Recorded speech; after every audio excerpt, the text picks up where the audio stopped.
4 water concept గురించి నేను వినలేదు. ఒకటి మీరు కావచ్చు, లేకపోతే గతంలో విద్యాసాగర్ గారు ఏదో కొంత కావచ్చు, టి హనుమంతరావు గారు ఉన్నప్పుడు కావచ్చు, ఎవ్వరు కూడా అసలు దీని గురించి చర్చే జరగలేదు కదా సార్. ఇది నాకు అర్థం కాదు, అంటే వాళ్ళకి అర్థం కాలేదా, దాంట్లో లేకపోతే డబ్బు లేదు సార్. ఉత్తమ్ కుమార్ రెడ్డి గారికి అర్థమైంది కదా ఇప్పుడు, దాంట్లో అందరికీ తెలుసండి. తెలియని వాళ్ళు లేడు ఈ రోజు. తెలంగాణ రాష్ట్ర కేబినెట్ లో ఉన్నటువంటి ముఖ్యమంత్రి గారి దగ్గర నుంచి కింది వరకు అందరికీ ఈ విషయం తెలుసు. అంటే వట్టి కమిషన్ ఆ కమిషన్ అది వేరు. ఎగ్జాక్ట్లీ. ఇప్పుడు ప్రభుత్వం ఉన్నప్పుడే దాని మీద ఏదో చర్చకు వచ్చింది, ప్రపోజల్ తయారు చేసింది చెప్పేది. ప్రపోజల్ అప్పుడే తయారైంది అని చెప్పి it is not possible, it is not required, అవసరం లేదు అని చెప్పి నేను ఏది మాట్లాడినా పూర్తి ఆధారాలతో ఎవడు కూడా దీన్ని కౌంటర్ ఇవ్వడానికి స్కోప్ లేదు. కొడంగల్లో మీరు 150 కోట్లు అంటున్నాను కదా, అంత కూడా పట్టదు. నేను ఏది చెప్పినా కూడా nobody can counter it is my challenge. నేను ఇది కాదు అని చెప్పడానికి ఎవరికి గుండె ధైర్యం చేయలేరు. లిఫ్ట్లో రిజర్వాయర్స్ అవసరం లేదు, లిఫ్ట్లో స్టోరేజ్ అవసరం లేదు. అది బేసిక్ ప్రిన్సిపల్ అన్నమాట. Lift irrigation you don't need reservoirs. నేను చెప్తాను ఉదాహరణ. వాళ్ళు చెప్పిన దాంట్లో ఏమిటంటే మల్లన్న సాగర్కి 450 కోట్లు, వాళ్ళు 4500 కోట్లు ఇచ్చారు. కేసీఆర్ గారికి ఈ ప్రాజెక్ట్ తెలియదు అంటారా? అంత దూరం కాదు, సూర్యాపేట దగ్గర గరిడిపల్లి మండలం. ఆ రోజు తప్పు పట్టినటువంటి వారు ఈరోజు కాంగ్రెస్లో నాయకులు, మంత్రులుగా ఉన్నారు. 4 వాటర్ కాన్సెప్ట్ అనేది it is implemented by rural development. Water shed development అనేది రూరల్ డెవలప్మెంట్ అని. సరే, ఇరిగేషన్ ఇది లిఫ్ట్ ఇరిగేషన్ కనుక అక్కడికి పంపించారు. అసలు దీన్ని ఎగ్జామిన్ చేసి ఫీజిబిలిటీ చెప్పాలి వీళ్ళు. ఇరిగేషన్ వాడికి తెలియదు. ఈ రూరల్ డెవలప్మెంట్ డిపార్ట్మెంట్ వాడు హ్యాండిల్ చేస్తాడు వాటర్ షెడ్. సరే పోనీ, ఫస్ట్ అయితే సిఎస్ చూసి ఆ నుంచి ఫైల్ అది జరిగింది. లేదు, డైరెక్ట్గా సెక్రటరీకి పోతుంది. సరే, ఏమైనా అది సెక్రటరీ ఏం చేస్తాడు? మేము ముఖ్యమంత్రి దగ్గర నుంచి చూసాం, గవర్నర్ దగ్గర నుంచి చూసాం, ఎవరు ఏ పదవిలో ఉన్న వాళ్ళు ఏ విధంగా పనిచేస్తారు, అధికారులు ఏ విధంగా చేస్తారు, అంతా నాకు అవగాహన ఉండేటువంటి వ్యక్తి. ఏదైనా వచ్చినప్పుడు ప్రొసీజర్ అంతా తెలుసు. దానికి ఏమవుతుంది, వాడి కింది నుంచి ఈ గతంలో నాన్నగారు ఎంకరేజ్ చేసేది, మీరు ఏది అభిప్రాయం ఉన్నా మీరు రాయండి, డిసిషన్ ఈజ్ మైన్ అని చెప్పేవారు. కింది నుంచి భేదాభిప్రాయంతో ఉన్నటువంటి ఫైల్స్ పుటప్ చేసినా కూడా తాను ఏదైనా నమ్మి ఇది జరగాలంటే ఓవర్ రూల్ చేసి రాసేవారు. చెన్నారెడ్డి గారు గవర్నర్గా ఉన్నప్పుడు కూడా చేశారు, ముఖ్యమంత్రిగా ఉన్నప్పుడు చేశారు. తమిళనాడు ఒక సందర్భంలో 4 రాష్ట్రాల్లో గవర్నర్, ఓ సందర్భంలో ఇది జియో ఉంది సార్, ఎవరు చేశారు ఈ జియో, ఎందుకు చేశాం? ఆ రోజు ఉన్నటువంటి ఆలోచన కొంత మేలు చేయాలని చేశాం. Today our thinking is different, change the Jio. ఎట్లా సార్ మరి చేంజ్ ది డియో అంటే అడ్మినిస్ట్రేషన్ అంత దగ్గరగా చూసినటువంటి వాడిని. ఈరోజు ఇప్పుడు ఉండే పరిస్థితి అండి, ఏ అధికారి కూడా ఏదైనా చెప్పడానికి ముఖ్యమంత్రి గారిని కన్సల్ట్ చేసి ఆయన ఏది చేయమంటే అది రాస్తారు. Ultimately depends on that. స్వతంత్రంగా వారు ఏదైనా విషయాన్ని కన్వే చేయడానికి ఎవ్వడు కూడా ధైర్యం చేయడు. సరే, అది వేరే విషయం. అది దట్ ఈస్ ది పద్ధతి. ఇప్పుడు ముఖ్యమంత్రి గారికి ఇది అయిన తర్వాత ఏమైందంటే నవంబర్ 19వ తేదీ నాడు వికారాబాద్లో రౌండ్ టేబుల్ పెట్టాను. మళ్ళీ వికారాబాద్లో రౌండ్ టేబుల్ ఎందుకంటే వికారాబాద్ జిల్లా మొత్తానికి 5,04,000 పైచిరుపు, 5,05,000 అనుకోండి మొత్తం సాగుబడిలో ఉన్నటువంటి భూమి. దాంట్లో 4,40,000 ఎకరాల వరకు అసలు నీటి వనరులు లేవు, కేవలం వర్షాధారం. అంటే 86% వర్షాధారం పైనే ఆధారపడినటువంటి భూములు. 4,40,000 ఎకరాలకు మాత్రమే నీటి వసతి ఉంది, అంటే బావుల కిందను లేదు వర్షాధారం. కరెక్ట్. 69,000 ఎకరాలకు నీటి వసతి, అంటే చిన్న చెరువులు, కుంటలు. వికారాబాద్ జిల్లాలో మొత్తం మీద కోటిపల్లి ప్రాజెక్ట్ అని ఇంకా 2 ప్రాజెక్టులు ఉన్నాయి. అవి కూడా నాన్నగారు ఆ ప్రాంతం నుంచి వచ్చినటువంటి వారి కృషి వలన ఆ ప్రాజెక్టులు వచ్చినాయి, మైనర్ ఇరిగేషన్. అది మించి ఇంకోటి ఏం లేదు. తర్వాత ఇప్పుడు ఉండేటువంటి దాంట్లో 4,40,000 ఎకరాలు పూర్తిగా వర్షాధారం పంట. ఇది ఒకటి. వికారాబాద్ జిల్లాలో 83% చిన్న సన్నకారు రైతులు, అంటే 3-4 ఎకరాలు 5 ఎకరాల లోపు ఉండేవాళ్ళు చిన్న సన్నకారు రైతులు ఒకటి. ఇంకొక స్టాటిస్టిక్స్ ఏమిటంటే ఎస్సీ ఎస్టీ బీసీ ఈ జనాభాలు తీసుకుంటే 84% ఉన్నారు. అంటే ఎంతైతే వర్షాధార పంట ఉందో పర్సంటేజు, అంతే పర్సంటేజు చిన్న సన్నకారు రైతులు, అంతే percentage weaker section. Right. So ఆ క్లియర్ లైన్ మనకు అర్థమవుతుంది. అక్కడ వర్షాధార పంటలు ఎవరు పండిస్తున్నారంటే వీకర్ సెక్షన్. రైట్. 86% జరిపోయినాయి. ఇది ఒకటి. పాలమూరు రంగారెడ్డి కాదు, ప్రాణిత చేవల్ల రాదు. గతంలో ఏమిటంటే సినిమా చూపించినట్టు ఇది వస్తుంది అది వస్తుంది అంటే అక్కడ నాయకులు కూడా మాకు మేము ధర్నాలు చేయడం, ఇది చేయడం, అది చేయడం, డిమాండ్ చేయడం, అది అయిపోయింది. It is not possible, it is not required. అవసరం లేదు అని చెప్తాను నేను. We don't require any project. అంటే ఇప్పుడు వికారాబాద్ కాస్త కొంత అడవి కొంచెం పచ్చగానే ఉంటుంది, చెప్తున్నాను. వీ డోంట్ రిక్వైర్, మాకు ప్రాజెక్టులు అవసరం లేదు. ఎందుకంటే మాకు సహజంగా కురిసే వర్షం, మీరు అంటున్నారు కదా 800 పైన మిల్లీమీటర్ల వర్షపాతం నమోదవుతుంది వికారాబాద్ జిల్లా. ఈ కొడంగల్ ప్రాంతంలో 721 మిల్లీమీటర్ల వర్షపాతం యావరేజ్ సంవత్సరానికి. సో ఇది వికారాబాద్లో ఉండే పరిస్థితి. దీనికి నేనేం చెప్పాను, మేము దానికి ఎందుకు రౌండ్ టేబుల్ అంటే దీనిపైన చర్చించి ఒక ఆలోచనతో ప్రభుత్వం ముందుకు పోవాలని. స్థానిక శాసనసభ్యుడు గడ్డం ప్రసాద్ కుమార్ స్పీకర్, ఇప్పుడు స్పీకర్. స్థానిక లోక్సభ సభ్యుడు విశ్వేశ్వరరెడ్డి గారు, కొండా విశ్వేశ్వరరెడ్డి గారు, వీరిద్దరు, మాజీ జిల్లా పరిషత్ చైర్పర్సన్ సునీత మహేందర్ రెడ్డి, ప్రధానంగా వీళ్ళు, ఇంకా అన్ని పార్టీల నాయకులు వచ్చారు.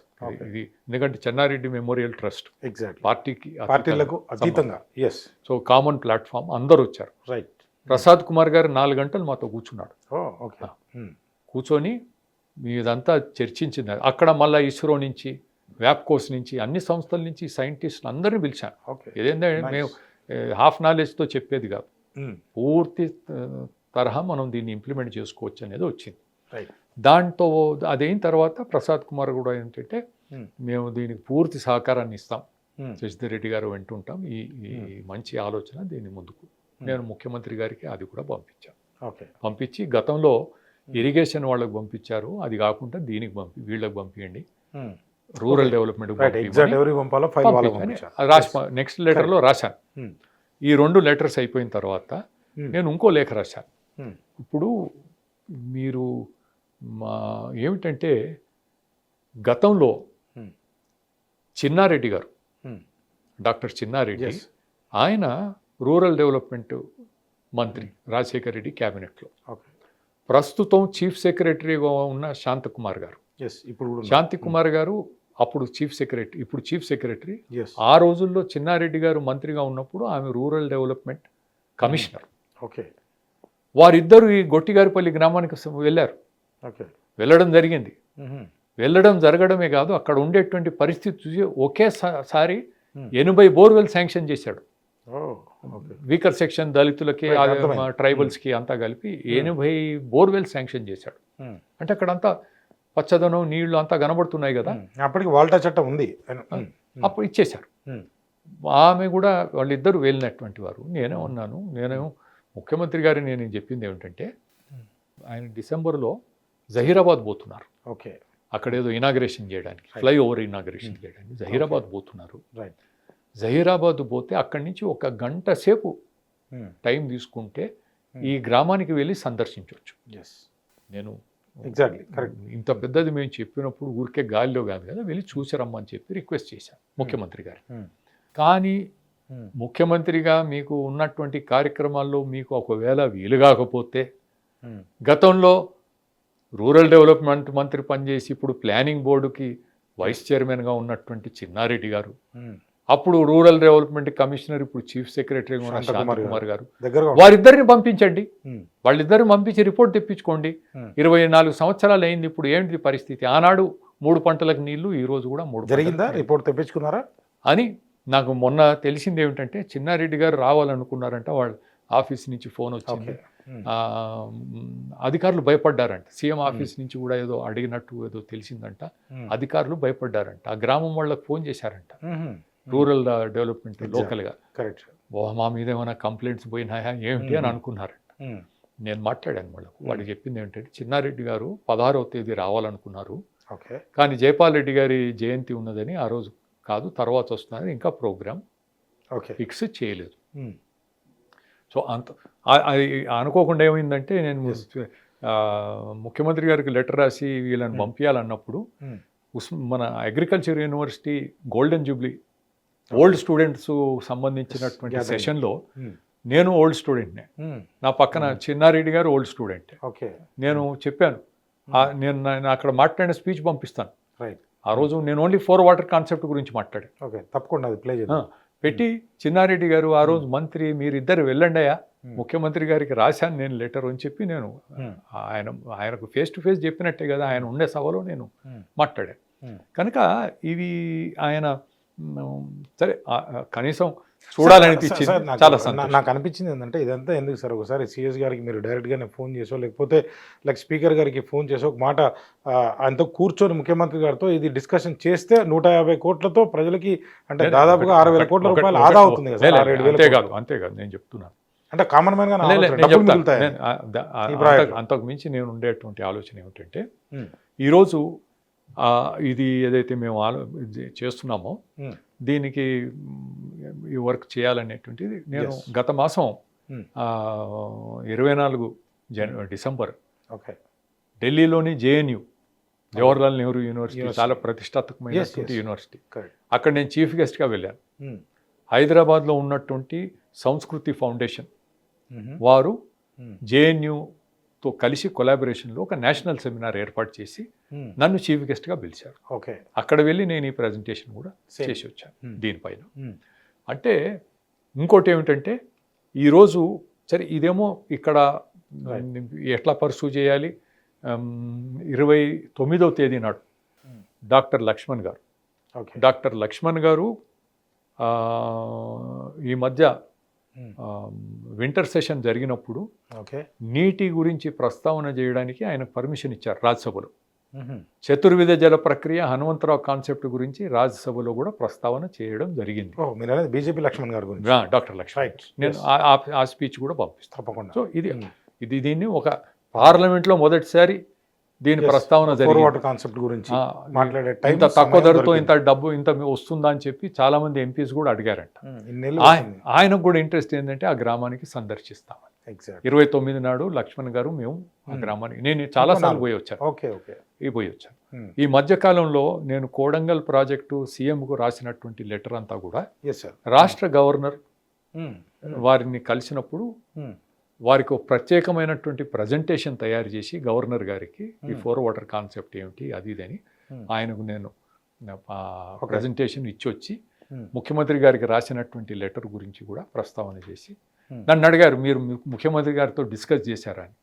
నేను డిస్కస్ చేయడానికి తయారు, I'm ready, because I have అంత ఫింగర్ టిప్స్లో ఉంది, ఏంది ఎట్లా చేయాలనేది అన్నీ చెప్పగలుగుతాను.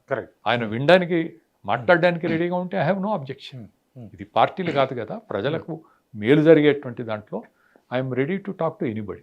సరే గవర్నర్ గారికి అడిగాను, లేదండి ఆ సందర్భం రాలేదని చెప్పాను. ఆయన రాసిందని నేను రిక్వెస్ట్ చేశాను, మీరు విజిట్ చేయాలి. ఆయన ఈ మధ్య 2-3 సార్లు కూడా కలవడం జరిగింది. మళ్ళీ రేపు అట్ హోమ్లో కూడా కలుస్తాము.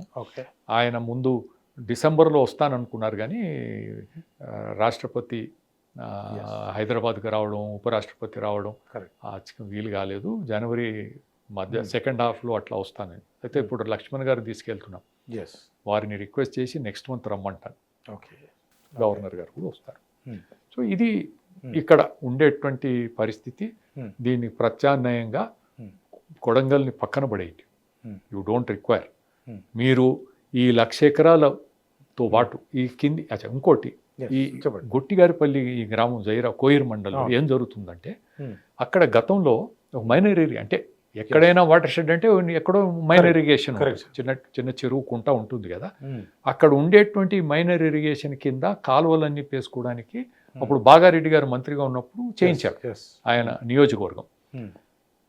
ఈ మధ్య దాన్ని రిపేర్ చేయడానికి బడ్జెట్ ఎన్నిసార్లు చేసినా దాన్ని అడగడం లేదు జనం. ఈరోజు ఆ చెరువు కింద ఉన్నటువంటి భూములకు నీరు కాలువలు గీలువలు అడగడం లేదు. ఎందుకంటే పుష్కలంగా నీళ్లు ఉన్నాయి. కరెక్ట్. 40 ఫీట్లు భూమి కింద మీరు బోరేస్తే నీళ్ళు వస్తున్నాయి. కరెంట్ ఫ్రీ, పెద్ద ఖర్చు ఏం లేదు. ఖర్చు లేదు. ఎవరి భూమిలో వాళ్ళు భూమి వేసుకుంటారు. మీకు ఇక్కడ తీసుకుంటే మా పక్క భూమిలో మనం ఏం చూస్తాం కదా, ఈ ప్లాట్లో బోరేస్తే పక్క ప్లాట్లో నీళ్లు లెవెల్ తగ్గిపోతుంది, సేమ్ లేయర్ ఉంటే. ఇక్కడ ప్రతి అంగుళంలో నీళ్లు ఉన్నాయి. అన్ని లేయర్లు నీళ్లు ఉన్నాయి. ప్రతి చోట నీళ్లు ఉన్నాయి. పక్క పక్కన బోర్లు వేస్తే ఏదో పోతుందనేది కాదు. కనుక వాళ్ళు అడగడం లేదు దాని గురించి. They are not asking for irrigation. మీరు చెప్పేది ఏంటంటే ఈ ప్రాజెక్ట్ అనవసరం, 7,000 కోట్లు వృధా. ఇక్కడ లైవ్ ఎగ్జాంపుల్ ఉంది అక్కడ. దాని కింద అడగడం లేదు. మీరు పైనుంచి చేసుకుంటూ వస్తున్నారు. రిడ్జ్ పైనుంచి చుట్టూ బౌండరీ ఎత్తైన ఇది ఉంటుంది కదా, అక్కడి నుంచి చేసుకుంటే ఆ పైన ఉండే భూములకు లాభం, అక్కడ చేసిన వర్క్తో కింద వారికి కూడా లాభం జరుగుతుంది. కొడంగల్లో మీరు 150 కోట్లు అంటున్నాను కదా, ఈ 150 కోట్ల ఖర్చు పెడితే అంత కూడా పట్టదు అంచనా.